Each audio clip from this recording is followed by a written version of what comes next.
Halo semuanya, jadi untuk session 12 hari ini, kita akan membahas untuk materi statement of cash flow gitu ya, yang indirect. Jadi, untuk problem hari ini kita membahas problem 6, dan di problem 6 ini ada beberapa revisi dari Koor, sehingga aku udah lampirin untuk PDF file yang benar, itu ada di Teams ya teman-teman, aku udah share. Nah, di sini kita akan bahas problem 6, jadi aku udah pindahin semua laporan keuangan ya untuk comparative statement of financial position sama income statement-nya. Aku udah pindahin semua ke dalam Excel sini, dan untuk soalnya juga aku udah pindahin sini gitu ya. Jadi kita akan fokusnya di Excel-nya aja. Lalu untuk account-account yang ada di SOFP, aku udah taruh di sini juga ada DT account masing-masing gitu ya. Jadi udah ada semua, jadi kita tinggal melakukan perhitungannya aja gitu ya. Nah di sini kita akan masuk ke problemnya, yaitu dia ada si PT Mikro ini gitu ya. Ini ada laporan keuangan dari tahun 2018 sampai 2019, lalu juga ada income statement pada akhir tahun 2019 gitu. Untuk pembukaannya mungkin aku nggak bacain lagi, aku langsung masukin aja ke informasi tambahan gitu ya.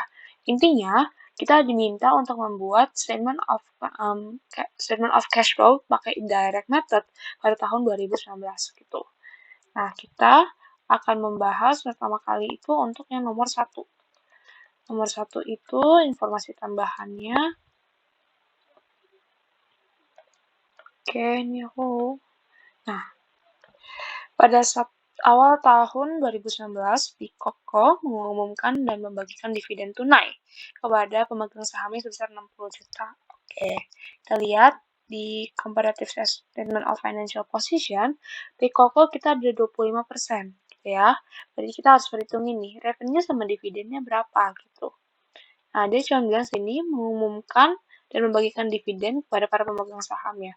Artinya, revenue-nya nggak dikasih tahu gitu berapa. Cuman kita dikasih tahu itu adalah mengumumkan dan membagikan dividen tunai gitu ya. Nah, di sini kita akan bikin dulu jurnal kalau ketika kita membagikan dividen. Ketika kita sebagai investor yang memiliki kepemilikan di atas 20%, kita membagikan dividen itu ketika dibagikan dividen, aku udah berulang kali sharing teman-teman, kalau misalkan dividen itu akan mengurangi justru investment kita kayak gitu. Makanya jurnal itu adalah cash pada share investment. Nah, sebesar berapa? Sebesar si 60 juta aku kaliin sama 25%. Ya. Nah, ini aku gini. Berarti kita itu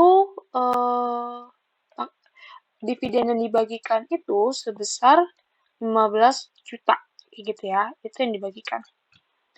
Nah, lalu nih kita masukin ke account-nya ya. Jadinya kita akan masukin ke account-nya si investment. Nah, investment ini kita berkurang 15 juta gitu ya.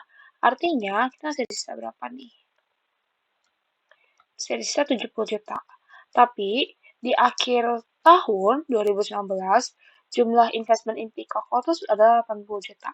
Artinya kalau misalkan investasi kita ada bertambah, artinya kita ada menambah nih investasi kita di Koko. Jadi kita ada menambah investasi lagi di situ. Artinya ketika kita menambah investasi, jurnalnya kan seperti ini. Share investment si Peacock, aku nggak perlu tulis saya Peacocknya, ada cash. Nah, itu sebesar berapa? Sebesar si 10 juta selisih antara 80 dikurangin sama 70. Sebesar 10 juta. Ini ya.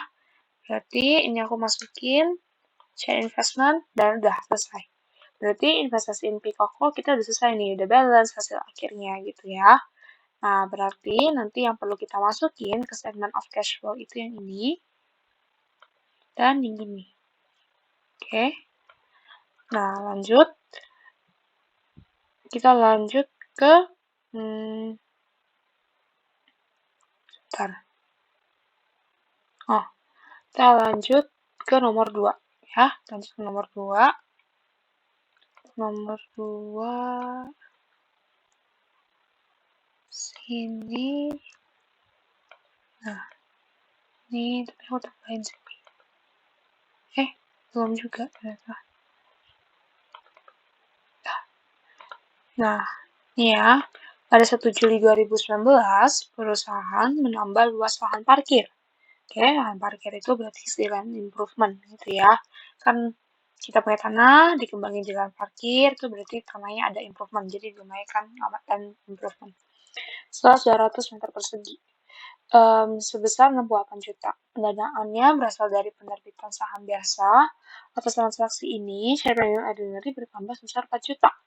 Lahan parkir baru ini didepresiasi dengan metode garis lurus selama 5 tahun dengan nilai residu 10 juta. Oke, kalau kayak gitu nih, untuk nomor 2 ini, kita ada 2 transaksi yang perlu kita catat. Yang pertama itu adalah untuk silent improvement, penambahannya. Dan yang kedua itu untuk si depreciation-nya ya, untuk lahan parkirnya kan didepresiasiin gitu.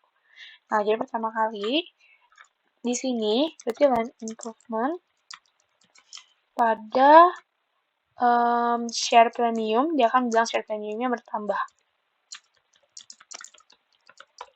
Lalu ada share capital ordinary juga, ya. Nah, land improvement-nya ini nilainya itu adalah 68 juta. Lalu untuk si share premium ordinary itu adalah 4 juta. Berarti ini langsung aja kita si 68 aku kurangin sama 4 juta. Berarti 64 juta. Bentar. Oke. Nah, ini udah jadi untuk yang pertamanya. Nah, kita kan di sini kan improvement-nya ini kita upgrade gitu ya, kita tambah itu dengan menggunakan share capital, share premium gitu ya. Artinya ini nggak berpengaruh ke cash flow nantinya sebenarnya. Tapi dia akan berpengaruh ke non cash activities kayak gitu. Nah, di sini aku masukin dulu berarti land improvement kita bertambah nih 68 juta. Hasil akhirnya kalau kita tambahin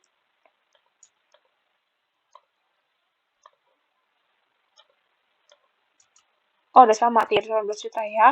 Berarti land improvement selesai. Lalu untuk share premium, share capitalnya aku masukin dulu. Share premium ordinary-nya bertambah 4 juta.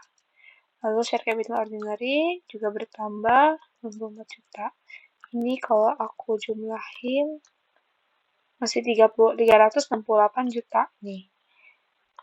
Nah, kalau yang ini, kalau aku jumlahin share premiumnya ada 44 juta. Gitu ya. Artinya di sini si share premiumnya udah bener gitu. Paling yang agak beda sedikit di share capital ordinary. Nanti kita akan lihat gitu ya. Nanti kita akan lihat apakah kita ada issuance of share capital ordinary atau gimana nanti kita lihat. Karena bisa aja nanti ada issuance lain gitu. Yang pasti ini masih ada sisanya gitu ya. Nah, balik ke sini. Ini udah selesai nih yang untuk jurnal nomor 2. Nah, kita harus hitung depreciation ya. Jadi depreciation expense pada cumulative depreciation. Oke. Kalau gitu, cara perhitungannya gimana? Cara perhitungannya itu berarti kita lihat. Bentar. Oke. Kalau gitu kita coba ya. Kita coba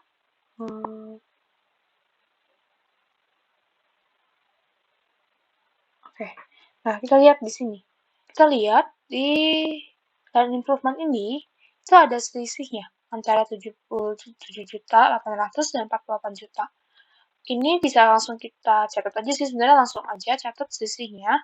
Itu yang akan menjadi depreciation kita tahun ini gitu ya. Berarti selisih antara 77 juta 800 dan 48 juta itu ada 29 juta 800. Ini adalah depreciation yang akan kita catat di statement of cash flow nantinya gitu ya. Ini akan jadi pengurangnya. Ini akan jadi pengurang di expense, tapi nanti di cash flow-nya akan kita tambahin. Karena kan dia kan expense-nya tidak bentuk dalam cash. Jadi kita harus tambahin supaya kita mau cari pure expense yang bentuknya cash itu berapa gitu. Nah, ini masukin warna biru.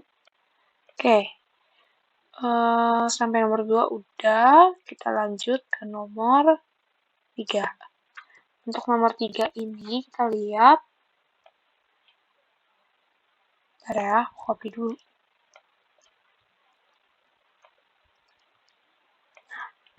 Mesin telah dimiliki perusahaan sejak 25 Februari 2018 dengan harga perolehan itu 36 juta. Estimasi unit yang dapat dihasilkan itu ada 500.000 unit dan nilai residu itu ada 2 juta gitu ya. Pada 1 Januari 2019 muncul mesin yang lebih canggih sehingga perusahaan itu memutuskan untuk menjual dan memperoleh keuntungan 2 juta dan uang hasil dari penjualan ini digunakan untuk membeli mesin baru. Harga beli mesin baru itu adalah 40 juta dan dapat menghasilkan 1 juta unit. Mesin baru selama tahun 2019 telah beroperasi sebanyak 75.000 unit. Nah, di sini kita dikasih tahu nih, langsung dikasih tahu mesinnya itu bisa bekerja untuk berapa unit gitu ya. Nah, kalau kayak gitu, dia bilang kan ada estimasi unit yang dihasilkan nih. Artinya, depresiasinya itu nanti akan menggunakan unit of activity, teman-teman. Kalau teman-teman ingat, unit of activity itu dikali dengan berapa unit yang dihasilkan pada tahun tersebut gitu. Oke. Nah, sekarang kita mau catat penjualan mesin yang ini, penjualan mesin yang lama ya. Nanti kan kita akan beli mesin yang baru. Untuk penjualan mesin yang lama di sini, yang pasti nih, kita akan mendapatkan cash, gitu ya. Karena dia bilang uang hasil penjualan. Berarti pas kita penjual mesin tersebut, kita mendapatkan cash, lalu kita perlu catat accumulated depreciation-nya. Kita perlu catat untuk gain ya, karena kan kita dikasih tahu ya, kalau misalnya kita tuh mendapatkan keuntungan 2 juta.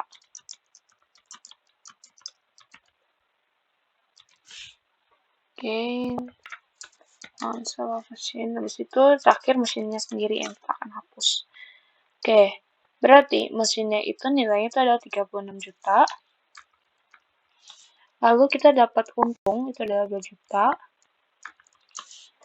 Lalu kita bentar. Mesin telah dimiliki sejak 25 Februari dengan harga perolehan 36 juta. Estimasi unit yang diskon 500.000 dan nilai residunya 2 juta.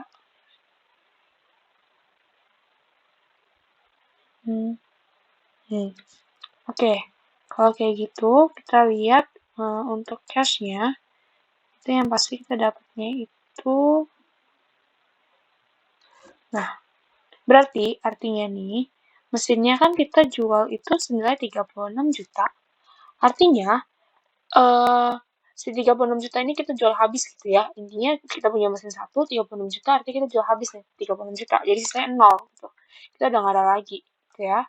Udah nggak ada lagi berarti sebenarnya sini tuh ada 36 dikurangin 36 itu adalah 0. Artinya, accumulated depreciation mesin kita yang 8.160 ini itu juga hanya milik si mesin 36 juta ini doang. Jadi kita langsung ngakuin itu semuanya 8.160.000 ini. Nah, kita masukin sini 8.160.000. Sisanya itu berarti adalah cash kita. Nah, dapatnya segini. Ini akan kita catat. Lalu yang ini masuknya biasanya ke income statement, cuman nggak terlalu dibahas di sini ya, teman-teman. Nanti ini akan dibahas di intern nanti. Lalu kita akan catat itu income statement. Oh, nanti ini masuk ke bagian operating juga, operating activities. Itu ini akan masuknya nanti ke bagian investing untuk cash-nya. Accumulated depreciation udah kita catat, mesinnya udah kita catat. Oke. Lalu kita bakalan masukin itu untuk yang harga mesin baru 40 juta dan menghasilkan. Oke. Jadi sini kita akan catat itu untuk pembelian mesin baru, yaitu berarti mesin pada cash. Itu senilai 40 juta. Nah, ini akan kita masukin nanti untuk pembelian mesin baru, gitu ya. Nah, kita masukin nilai si mesinnya, sini itu adalah 40 juta, artinya udah balance ya untuk di account-nya, berarti udah selesai. Lalu, untuk depreciation-nya ini kan jadinya juga 0. Nah, di sini itu kita bisa lihat mesin 40 juta ini, mesin baru ini, dia itu bisa menghasilkan 1 juta unit dan telah beroperasi 75.000 unit. Artinya depreciation the accumulated itu berarti sebesar 40 juta dikali sama 75.000 dibagi sama 1 juta. Dapat hasilnya 3 juta, sama ya kayak di sini. Ini kan jadi kita catat nih. Nah, ini sama. Credit depreciation mesinnya juga ada balance di akhir. Jadi udah sama, nanti kita perlu catat depreciation-nya. Oke. Untuk nomor 3 udah selesai ya. Nomor 3. Kita lanjut ke nomor 4. Untuk nomor 4, salah aku.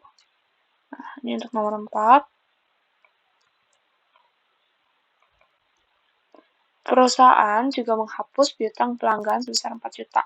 Ketika sebuah perusahaan itu menghapus piutang pelanggan, artinya kan kita udah sempet cadangin tuh, ada AFDA kan, allowance for doubtful account. Nah, di sini itu juga berarti harus piutang, artinya piutangnya terhapus, artinya receivable, accounts receivable. Sebesar 4 juta, ya. Nah,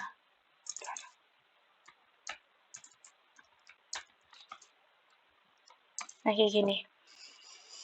Jadi kita masukin ke AR, sini kita kurangin 4 juta, AFDA-nya kita kurangin 4 juta. Nah, ini kalau kita lihat selisihnya, berarti masih ada sisa 3 juta di kredit. Dan di sini selisih antara 5 juta dan 3 juta ini, yaitu ada sebesar 2 juta, itu merupakan pencadangan piutang kita pada tahun ini. Ketika kita membuat jurnal pencadangan piutang, artinya debt expense pada AFDA, aku singkat aja ya. Nah, ini masukin berarti sebesar 2 juta. Oke, kayak gitu ya. Untuk AFDA udah. Untuk AR ini tinggal diselisihin aja. Berarti selisihnya itu sebesar 88 dikurangi sama 74. 14 juta ini itu merupakan credit sales, bisa aku bilang kayak gitu. Karena kan kalau ketika credit sales itu kan berarti AR pada sasaran revenue kayak gitu ya. Berarti ini ada credit sales, nanti kita akan catat di bagian operating itu untuk increase in AR kayak gitu. Nah, ini udah. Untuk AR udah, kita udah mulai selesai nih beberapa ya. Ini juga udah. Oke. Nah, ini udah bad debt expense. Ini nanti kita akan masukin bagian rating. Karena kan kita nggak boleh masukin expense yang nggak dalam bentuk cash gitu kan. Jadi kita mau tambahin kayak gitu. Oke, itu buat nomor 4. Ini aku ini dulu kali ya, supaya kelihatan nomor-nomornya. Bentar ya.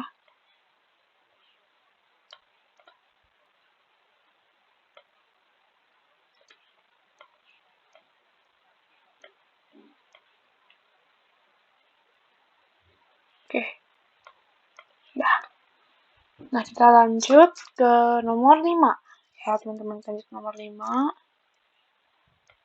Sini aku masukin aja. Perusahaan membeli bangunan tambahan dengan harga perolehan itu 200 juta gitu. Pembayarannya dilakukan secara tunai. Bangunan yang dimiliki sebelumnya sejak 1 Juli 2016 itu disusunkan dengan metode double declining tanpa nilai sisa selama 20 tahun. Oke, kalau gitu sini kita akan catat itu untuk pembelian bangunan baru gitu ya. Berarti kalau ketika perusahaan membeli berarti building kita nambah, cash kita berkurang sebesar 200 juta. ya. Nah, berarti building kita itu akan nambah 200 juta. Nih, sini 200 juta. Dan teman-teman lihat di sini udah balance hasil akhirnya 350 tambah 200 kan 550. Artinya ini udah selesai untuk building. Untuk depreciation ya, kalau gitu langsung aja, kita langsung aja selisihin gitu ya. Antara si nilai akhir sama nilai awalnya ini langsung aja kita selisihin. Ini akan jadi depreciation kita pada tahun ini. Berarti tahun ini itu depreciation untuk building kita senilai 46.932.500. Nah, ini aku langsung catat, yaitu pada depreciation expense pada accumulated depreciation. Begini ya, nilainya itu sebesar 46.932.500. Oke, cash nanti akan kita catat ke bagian investing, depreciation ini akan kita catat ke bagian operating. Oke, ini udah. Kita masuk ke nomor 6. Masuk nomor 6 ya. Masuk ke nomor 6. Si perusahaan menjual semua saham treasury-nya dengan menerima uang sebanyak 14.700.000. Berarti kita akan terima cash, lalu kita akan menjual si treasury share-nya.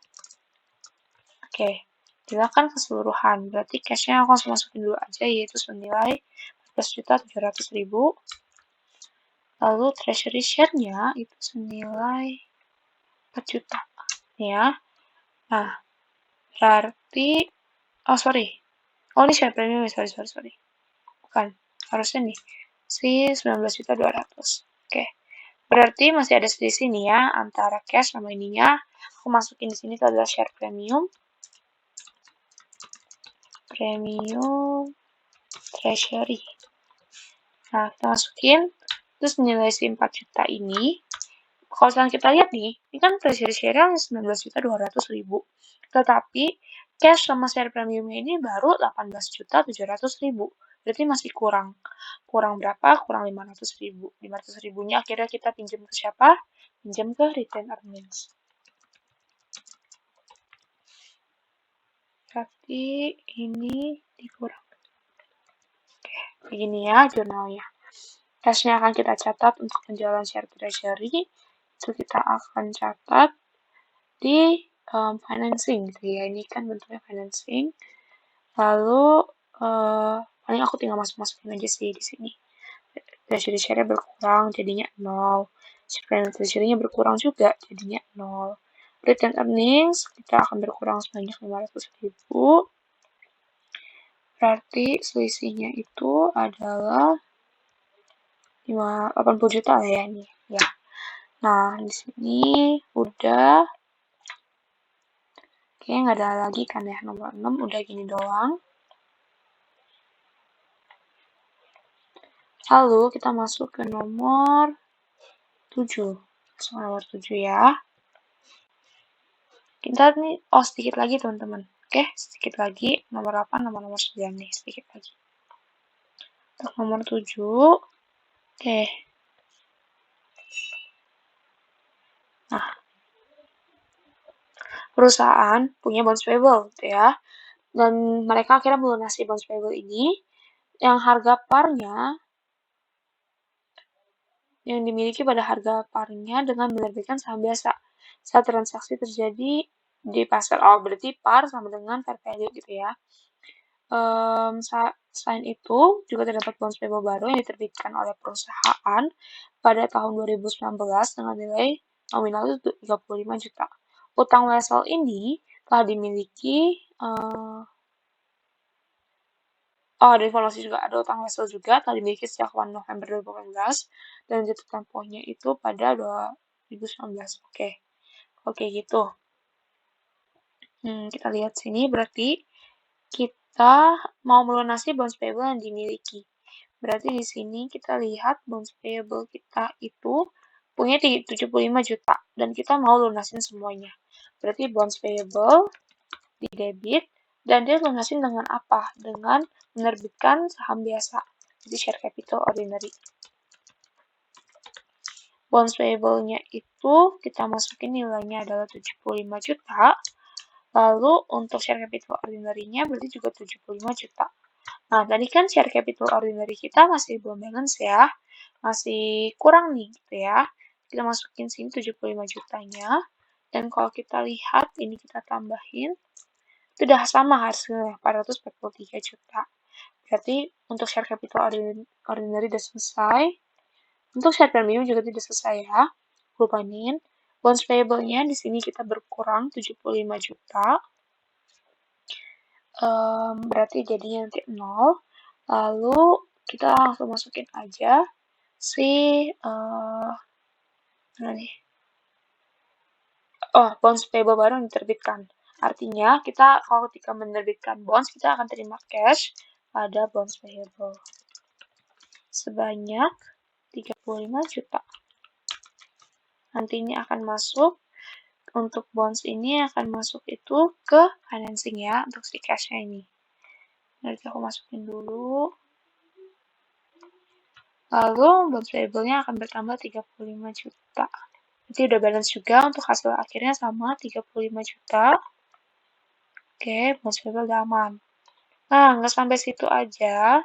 Untuk nomor 7 ini, dia kasih tahu bahwa utang wesel yang telah dimiliki itu untuk 8 November 2018 sampai 8 Mei 2019. Artinya itu dari November, Desember, Januari, Februari, Maret, April, Mei-nya nggak hitung ya, tapi udah sampai April gitu. Intinya totalnya adalah 6 bulan. Berarti kalau khusus payable yang di bawah dari 1 tahun, berarti dia itu adalah current liabilities.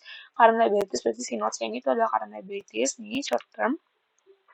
Berarti nanti langsung aja itu kita akan catat sebagai increasing atau decreasing of notes payable, kayak gitu, di bagian operating. Kayak gitu, jadi langsung aja nanti kita langsung selisihin aja, nggak perlu hitung apa-apa lagi karena informasi cuma kasih tahu kalau ini short term loh si notes payable-nya kayak gitu. Oke? Kalau nanti ada mau ditanyain, tanya aja langsung ya. Nah, ini nomor 7 udah. Sekarang kita masuk ke nomor 8. Untuk nomor 8, wah ini sampai agak bawah. Aku pindahin ke atas ya. Nggak apa lah ya. Untuk nomor 8, memperoleh tanah seharga 150 juta. Dan perusahaan menerbitkan 32.000 lembar saham istimewa dengan harga pasar sama dengan harga par. Oke. Itu 4.000 per lembar dan sisanya dibayar dengan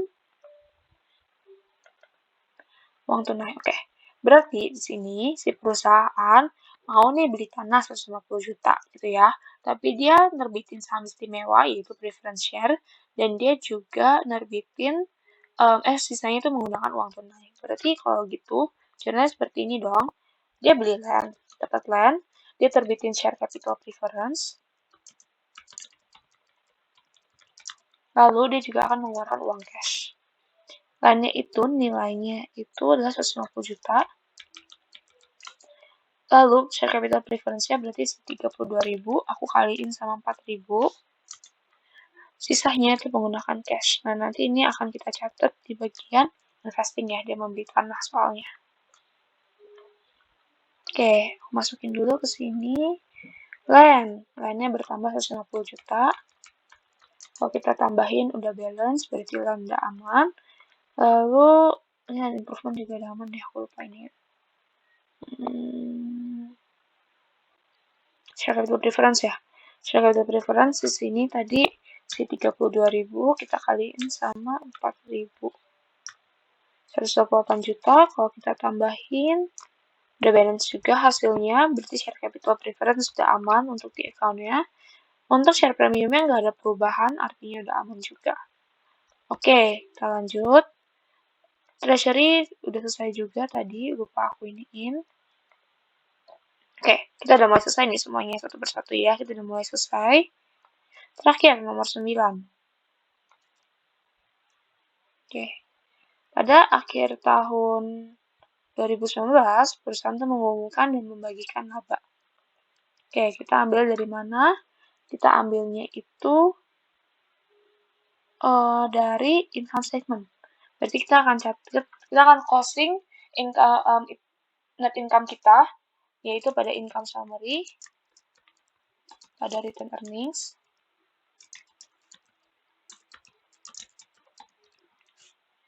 Nah, ini kita masukin si 96 juta. Oke, lalu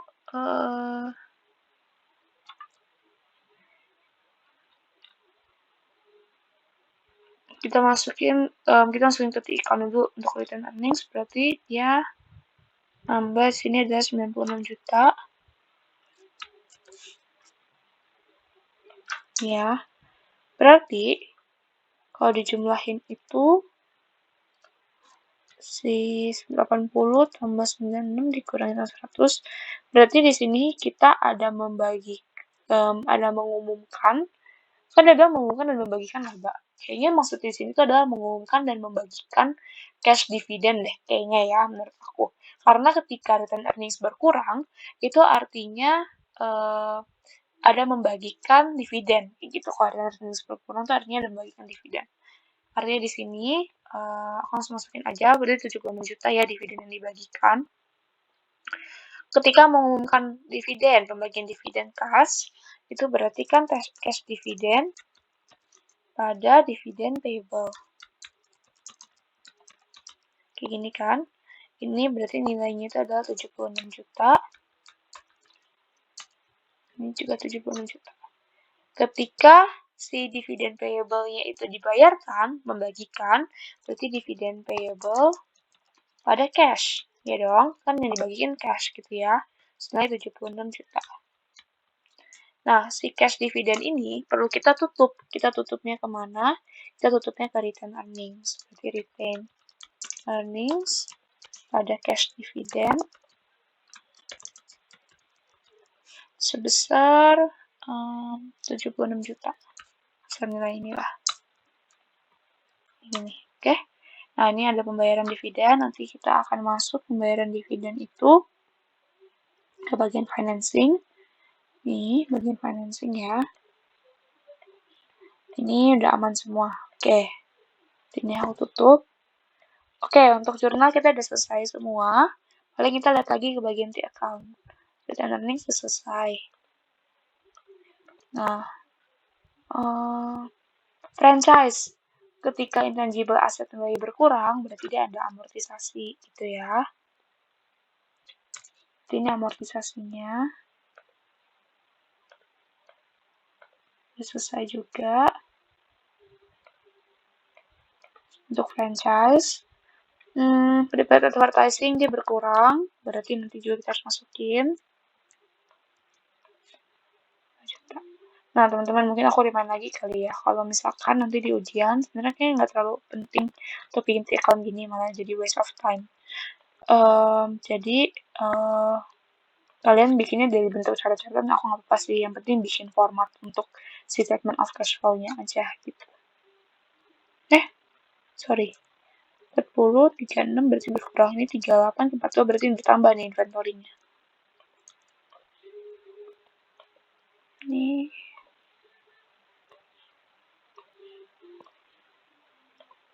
masukin ya. Oke, inventory udah. Franchise, prepaid inventory udah. Supplies berkurang. Berkurang sebesar 1,2. Oke. Accounts payable, ini berarti tinggal kita. Ini berkurang juga nih. Besar 6.840. Ini udah. Ini nanti kita harus masukin. Lalu share premium, share capital, ini udah semua. Ini. Nah, kita berarti ada nerbitin Westlaw baru ya. Sebesar 71 juta, ini nanti kita perlu catat. Untuk salaries and wages payable, berarti ini ada nambah juga. Senilai 20 juta kita perlu catat. Interest payable, ada nambah juga berarti. Kita perlu catat juga. Income tax, ada nambah juga.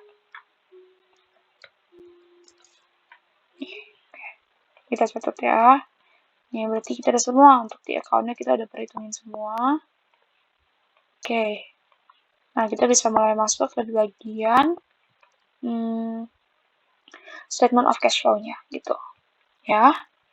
Nah, sini statement of cash flow, kita akan masuk pertama kali dengan net income. Net income-nya itu tadi seingat aku 96 juta. Oke. Lalu kita akan masuk ke dalam perhitungannya. Ada amortization expense untuk si franchise. Terus nilai 3 juta.